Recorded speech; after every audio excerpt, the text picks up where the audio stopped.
Hello guys, welcome to our channel. दोस्तों, आज की वीडियो में हम लोग बात करने वाले हैं मोटर व्हीकल एक्ट 1988 यानी कि मोटर वाहन अधिनियम के बारे में।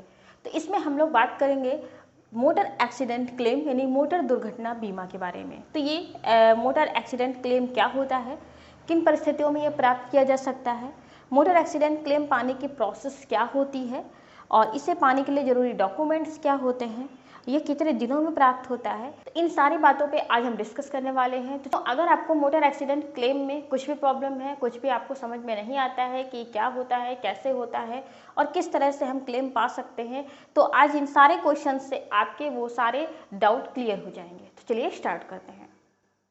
फर्स्ट क्वेश्चन हमारा, मोटर एक्सीडेंट क्लेम क्या होता है। पहले तो हम यही जानते हैं कि होता क्या है motor accident claim. Motor accident claim यानी कि मोटर दुर्घटना बीमा।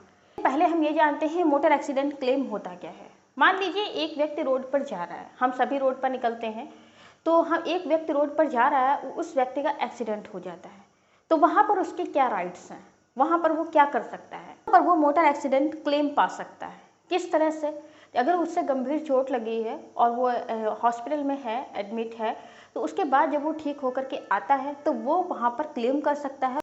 उसे उस दुर्घटना से जो भी परेशानी हुई है, जो भी उसका इतने दिन में नुकसान हुआ है, वो सारा नुकसान इस क्लेम के थ्रू उसे वापस मिल जाता है। या फिर जो व्यक्ति एक्सीडेंट में मर गया है, ख़त्म हो चुका है, उसके जो पीछे आश्रित हैं, जो उसके पीछे परिवार है, उस परिवार को इस क्लेम के थ्रू कुछ राहत मिल जाती है। दोस्तों, ज़िंदगी तो वापस कभी नहीं आती है। एक्सीडेंट अगर हो गया है, व्यक्ति चला गया है, तो वो तो वापस कभी नहीं आएगा। लेकिन थोड़ी सी अगर ये क्लेम के थ्रू उनके घर वालों को, उनके परिवार वालों को थोड़ी सी राहत दे दी जाए, तब भी उनके लिए बहुत है। तो यही होता है मोटर एक्सीडेंट क्लेम, वो दावा, वो क्लेम जिसके थ्रू एक्सीडेंट होने वाले व्यक्ति को या उसके परिवार को थोड़ा सा धनराशि देकर उसे थोड़ी राहत दी जाती है। यही होता है motor accident claim. Next point, ये किन परिस्थितियों में प्राप्त किया जा सकता है। तो पहले ये जान लेते हैं। तो पहले हमने ये जाना कि मोटर एक्सीडेंट क्लेम क्या है। अब जानते हैं ये परिस्थितियाँ कौन कौन सी हैं, किन परिस्थितियों में हम मोटर एक्सीडेंट क्लेम पा सकते हैं। वो कौन सी परिस्थितियाँ होती हैं जिनमें मोटर एक्सीडेंट क्लेम प्राप्त किया जाता है। यदि कोई मोटरसाइकिल से जा रहा है और उसे कार ने टक्कर मार दी। अगर कोई व्यक्ति पैदल जा रहा है या मोटरसाइकिल से जा रहा है, उसे किसी कार ने टक्कर मार दी। अब अगर ये चीज़ पता होती है कि किस कार ने टक्कर मारी है, यानी कि कार चालक के बारे में कुछ भी जानकारी होती है, उस चोट लगने वाले व्यक्ति के संबंधियों द्वारा पुलिस में रिपोर्ट दे देनी चाहिए, जिससे कि पुलिस उस कार चालक के खिलाफ मुकदमा दर्ज करके कार्रवाई शुरू कर देती है। और अगर ये चीज़ पता नहीं चल पाती है कि कार चालक कौन था, कार चालक के बारे में कोई भी जानकारी नहीं है, तब भी उसके संबंधियों द्वारा चोट लगने वाले या जो भी व्यक्ति उससे घायल हुआ है, ख़त्म हुआ है, उसके संबंधियों द्वारा पुलिस को सूचना दे देनी चाहिए, क्योंकि पुलिस वहां पर अज्ञात व्यक्ति के खिलाफ मुकदमा दर्ज करके कार्रवाई शुरू कर देती है, यानी कि जांच पड़ताल शुरू कर देती है। तो ये होती हैं परिस्थितियाँ जिन परिस्थितियों में एक्सीडेंट क्लेम किया जाता है। परिस्थितियाँ होती हैं जिनके थ्रू एक्सीडेंट क्लेम की याचिका दायर की जाती है। नेक्स्ट है मोटर एक्सीडेंट क्लेम पाने की प्रोसेस क्या होती है। क्या प्रोसेस होती है, किस तरह से एक घायल व्यक्ति मोटर एक्सीडेंट क्लेम पा सकता है। हम जानते हैं वो कौन सी प्रोसेस होती है जिसके थ्रू मोटर एक्सीडेंट क्लेम किया जाता है और पाया जा सकता है। जब भी किसी व्यक्ति का एक्सीडेंट होता है, तो जहाँ भी उसका इलाज हो रहा होता है, जहाँ भी वो दवाई करता है, जहाँ भी अपना इलाज कराता है, तो वहाँ पर उसे इलाज की रसीदें और दवाई की रसीदें सारी उसे संभाल के रखनी होती है, क्योंकि जब आप क्लेम करेंगे, एक्सीडेंट क्लेम करेंगे, तो वहाँ पर ज़रूरत पड़ती है, याचिका दायर करने में भी सारी रसीदों की ज़रूरत होती है कि आपने कहाँ और कितना इलाज अपना कराया है, कितनी गंभीर चोट थी आपको और कितनी हल्की चोट थी। तो उसके लिए आपको वो सारी जो रसीदें होंगी उनकी रिक्वायरमेंट होगी। तो वे सारी रसीदें आप संभाल के रखिए, वे आपके आगे काम आती हैं। और अगर आपको चोट लगी है और ठीक हो जाते हैं, तो उसके बाद आप खुद क्लेम कर सकते हैं। अदरवाइज़ जो व्यक्ति ख़त्म हो चुका है, एक्सीडेंट में नहीं बचा है, उसकी तरफ से उसके घर वाले, उसके संबंधी या उस पर जो भी आश्रित लोग हैं जिनके साथ वो रह रहा था, वे लोग एक्सीडेंट क्लेम पा सकते हैं। इस प्रोसेस के थ्रू सारी प्रोसेस को फॉलो करते हुए एक्सीडेंट क्लेम को वो ले सकते हैं। नेक्स्ट क्या है, इसे पाने के लिए जरूरी डॉक्यूमेंट्स। वे कौन कौन से डॉक्यूमेंट्स होते हैं।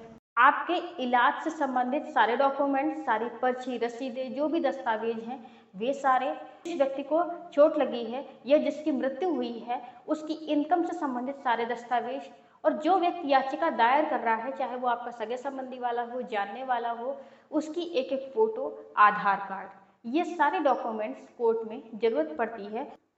जब भी आप ये क्लेम करते हो तो इन सारे दस्तावेजों की जरूरत होती है। याचिका दायर कर रहा है उसका नाम, पता, जिस गाड़ी से घटना हुई है उस गाड़ी का नंबर और उस गाड़ी मालिक का नाम, पता, और उस गाड़ी का जो इंश्योरेंस है, जहाँ पर इंश्योरेंस लिया गया उस गाड़ी का, उस गाड़ी का जो इंश्योरेंस है उस इंश्योरेंस कंपनी का नाम और पता, ये सारे डॉक्यूमेंट्स कोर्ट में जरूरत होती है। दिनांक और घटना स्थल की जगह का नाम और मरने वाले व्यक्ति की उम्र क्या थी, किस समय वो मृत्यु हुई है, वे सारा समय। इसके साथ साथ घटना का दिनांक, पता, मरने वाले व्यक्ति का नाम, पता, इसके साथ साथ घटना का दिनांक, पता, मरने वाले व्यक्ति की उम्र क्या थी, उसका नाम और पता, जो व्यक्ति याचिका दायर कर रहा है उस व्यक्ति का मरने वाले व्यक्ति से क्या संबंध था। ये सारे डॉक्यूमेंट्स कोर्ट में पेश किए जाते हैं, तब कोर्ट गाड़ी मालिक और इंश्योरेंस कंपनी को नोटिस भेजता है।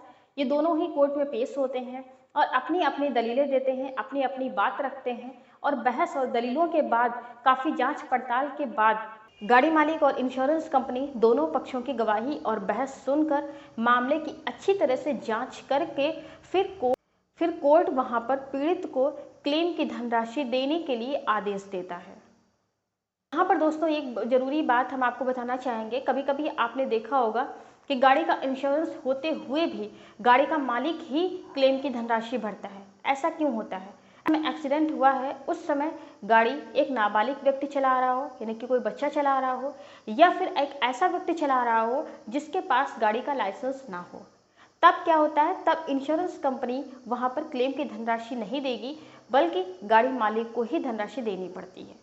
तो दोस्तों ये थे डॉक्यूमेंट्स जिनके थ्रू ये सारे डॉक्यूमेंट्स के साथ हम अपने राइट्स पा सकते हैं, अपने अधिकारों को पा सकते हैं, यानी कि मोटर एक्सीडेंट क्लेम को आसानी से पा सकते हैं।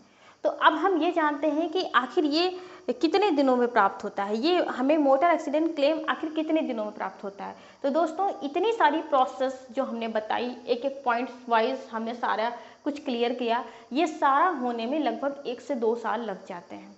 लेकिन हाँ, आपको कानून पर विश्वास रखना होगा और थोड़ा सा धैर्य रखना होगा, आपको ये क्लेम मिल जरूर जाएगा, एक ना एक टाइम पर जरूर मिलेगा। आपके अगर आप खुद एक पीड़ित हैं, आपका कोई आश्रित व्यक्ति चला गया है, जिसे एक्सीडेंट में आपका कोई आश्रित व्यक्ति चला गया है जो वही कमाने वाला था और अब घर में बड़ी ये समस्या है, तो ये इस क्लेम की धनराशि से आपको कुछ फ़ायदा तो जरूर मिलेगा।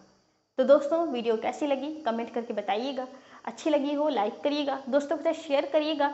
फिर मिलते हैं किसी नई वीडियो में। Thank you.